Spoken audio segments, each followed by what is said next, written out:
Hi guys, it is November 7th. We're here for our Bible in a Year Challenge reading. The reading today is going to come from Ezekiel 7 through 9, Proverbs 9, and Luke chapter 3. So Ezekiel chapter 7, the coming of the end. Then this message came to me from the Lord. Son of man, this is what the sovereign Lord says to Israel. The end is here. Wherever you look, east, west, north, or south, your land is finished. No hope remains, for I will unleash my anger against you. I will call you to account for all your disgusting behavior. I will turn my eyes away and show no pity, repaying you in full for all your evil. Then you will know that I am the Lord. This is what the sovereign Lord says. With one blow after another, I will bring total disaster. The end has come. It has finally arrived. Your final doom is waiting. O people of Israel, the day of your destruction is dawning. The time has come. The day of trouble is near. It will ring with shouts of anguish, not shouts of joy. Soon I will pour out my fury to complete your punishment for all your disgusting behavior. I will neither spare nor pity you. I will repay you for all your detestable practices. Then you will know that it is I, the Lord, who is striking the blow. The day of judgment is here. Your destruction awaits. The people's wickedness and pride have reached a climax. Their violence will fall back on them as punishment for their wickedness. None of these proud and wicked people will survive. All their wealth will be swept away. Yes, the time has come. The day is here. There is no reason for buyers to rejoice over the bargains they find, or for sellers to grieve over their losses, for all of them will fall under my terrible anger. And if any merchants should survive, they will never return to their business, for what God has said applies to everyone. It will not be changed. Not even one person whose life is twisted by sin will recover. The desolation of Israel. The trumpets call Israel's army to mobilize, but no one listens, for my fury is against them all. Any who leave the city walls will be killed by enemy swords. Those who stay inside will die of famine and disease. The few who survive and escape to the mountains will moan like doves, weeping for their sins. Everyone's hands will be feeble. Their knees will be as weak as water. They will dress themselves in sackcloth. Horror and shame will cover them. They will shave their heads in sorrow and remorse. They will throw away their money, tossing it out like worthless trash. It won't buy their deliverance in that day of the Lord's anger. It will neither satisfy nor feed them, nor their love of money made them stumble. For their love of money made them stumble into sin. They were proud of their gold jewelry and used it to make vile and detestable idols. That is why I will make all their wealth disgusting to them. I will give it as plunder to foreigners from the most wicked of nations, and they will defile it. I will hide my eyes as these robbers invade my treasured land and corrupt it. Prepare chains for my people, for the land is bloodied by the terrible crimes. Jerusalem is filled with violence. I will bring the most ruthless of nations to occupy their homes. I will break down their proud fortresses and defile their sanctuaries. Terror and trembling will overcome my people. They will look for peace, but will not find it. Calamity will follow calamity. Rumor will follow rumor. They will look in vain for a vision from the prophets. They will receive no teaching from the priests and no counsel from the leaders. The king and the prince will stand helpless, weeping in despair, and the people's hands will tremble with fear. I will bring against them the evil they have done to others, and they will receive the punishment they so richly deserve. Then they will know that I am the Lord. Chapter 8, Idolatry in the Temple. Then on September 17th, during the 6th year of King Jehoiachin's captivity, while the leaders of Judah were in my home, the sovereign Lord took hold of me. I saw a figure that appeared to be a man. From the waist down, he looked like a burning flame. From the waist up, he looked like gleaming amber. He put out what seemed to be a hand and took me by the hair. Then the Spirit lifted me up into the sky and transported me in a vision of God to Jerusalem. I was taken to the north gate of the inner courtyard of the temple, where there was a large idol that has made the Lord very angry. Suddenly the glory of God of Israel was there, just as I had seen it before in the valley. Then the Lord said to me, Son of man, look toward the north. So I looked, and there to the north, beside the entrance to the gate of the altar, stood the idol that had made the Lord so angry. Son of man, he said, do you see what they are doing? Do you see the great sins the people of Israel are doing to drive me from my temple?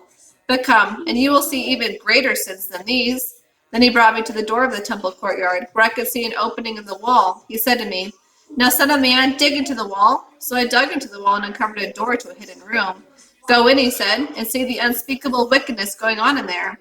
So I went in and saw the walls engraved with all kinds of snakes, lizards, and hideous creatures. I also saw the various idols worshipped by the people of Israel. 70 leaders of Israel were standing there with Jazaniah, son of Shaphan, in the middle. Each of them held an incense burner, so there was a thick cloud of incense above their heads. Then the Lord said to me, Son of man, have you seen what the leaders of Israel are doing with their idols in dark rooms? They are saying, the Lord doesn't see us. He has deserted our land. Then he added, Come and I will show you greater sins than these. He brought me to the north gate of the Lord's temple, and some women were sitting there weeping for the god Tammuz. Have you seen this? He asked. But I will show you even greater sins than these. Then he brought me to the inner courtyard of the Lord's temple. At the entrance, between the foyer and the bronze altar, about 25 men were standing with their backs to the Lord's temple. They were facing eastward, worshiping the sun. Have you seen this, son of man? He asked. Is it nothing to the people of Judah that they commit these terrible sins, leading the whole nation into violence, thumbing their noses at me and rousing my fury against them? Therefore, I will deal with them in fury. I will neither pity nor spare them, and though they scream for mercy, I will not listen.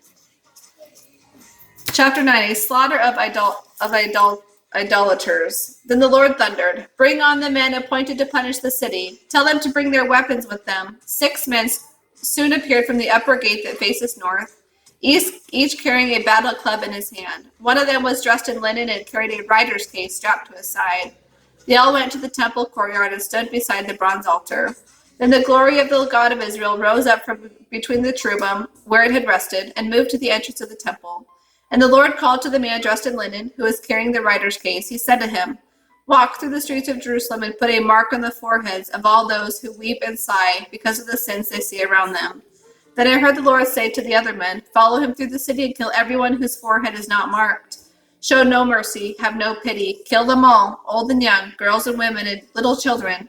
But do not touch anyone with the mark. Begin your task right here at the temple. So they began by killing the 70 leaders. Defile the temple, the Lord commanded. Fill its courtyards with the bodies of those you kill. Go! So they went throughout the city and did as they were told. While they were carrying out their orders, I was all alone. I fell face down in the dust and cried out, O sovereign Lord, will your fury against Jerusalem wipe out everyone left in Israel?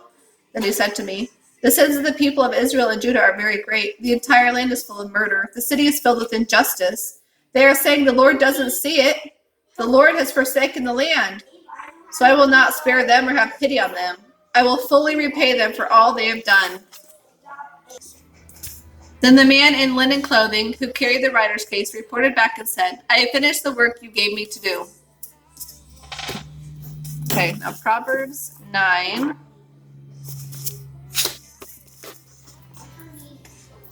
Wisdom has built her spacious house with 7 pillars. She has prepared a great banquet. Mixed the wines, and set the table. She has sent her servants to invite everyone to come. She calls out from the heights overlooking the city. Come home with me, she urges the simple. To those without good judgment, she says, Come eat my food and drink the wine I have mixed. Leave your foolish ways behind and begin to live. Learn how to be wise. Anyone who rebukes a mocker will get a smart retort. Anyone who rebukes the wicked will get hurt. So don't bother rebuking mockers. They will only hate you. But the wise, when rebuked, will love you all the more. Teach the wise and they will be wiser. Teach the righteous and they will learn more. Fear of the Lord is the beginning of wisdom. Knowledge of the Holy One results in understanding. Wisdom will multiply your days and add years to your life. If you become wise, you will be the one to benefit. If you scorn wisdom, you will be the one to suffer. Folly calls for a hearing. The woman named Folly is loud and brash. She is ignorant and doesn't even know it. She sits in her doorway on the heights overlooking the city. She calls out to men going by who are minding their own business. Come home with me, she urges the simple. To those without good judgment, she says, Stolen water is refreshing. Food eaten in secret tastes the best, but the men don't realize that her former guests are now in the grave. In Luke chapter 3, John the Baptist prepares the way. It was now the 15th year of the reign of Tiberius, the Roman emperor. Pilate was governor over Judea. Herod Antipas was ruler over Galilee. His brother Philip was ruler over Iturea and Trachonitis. Lysanias was ruler over Abilene. Annas and Caiaphas were the high priests. At this time, a message from God came to John, son of Zechariah, who was living out in the wilderness. Then John went from place to place on both sides of the Jordan River, preaching that people should be baptized to show that they had turned from their sins and turned to God to be forgiven. Isaiah had spoken of John when he said, He is a voice shouting in the wilderness, Prepare a pathway for the Lord's coming, make a straight road for him. Fill in the valleys and level the mountains and hills, straighten the curves and smooth out the rough places.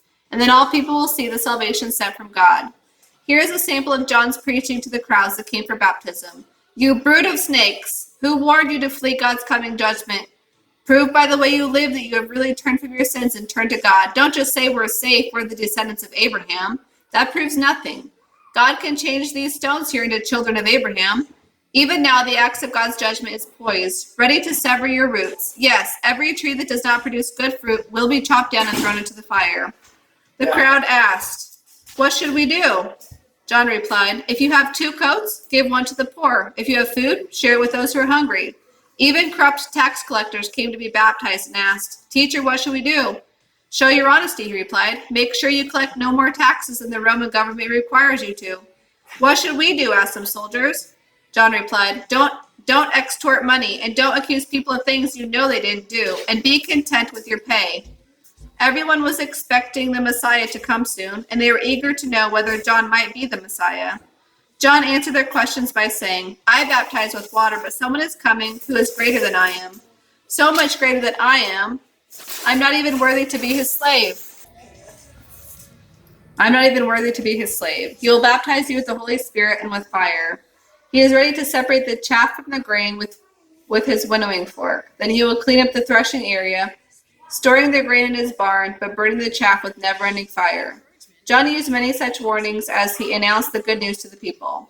John also publicly criticized Herod Antipas, ruler of Galilee, for marrying Herodias, his brother's wife, and for many other wrongs he had done. So Herod put John in prison, adding this sin to his many others. The baptism of Jesus. One day when the crowds were being baptized, Jesus himself was baptized. As he was praying, the heavens opened, and the Holy Spirit descended on him in the form of a dove, and a voice from heaven said, You are my beloved Son, and I am fully pleased with you. The record of Jesus' ancestors. Jesus was about 30 years old when he began his public ministry. Jesus was known as the son of Joseph. Joseph was the son of Heli. Heli was the son of Mathat. Mathat was the son of Levi. Levi was the son of Melchi. Melchi was the son of Janai. Janai was the son of Joseph.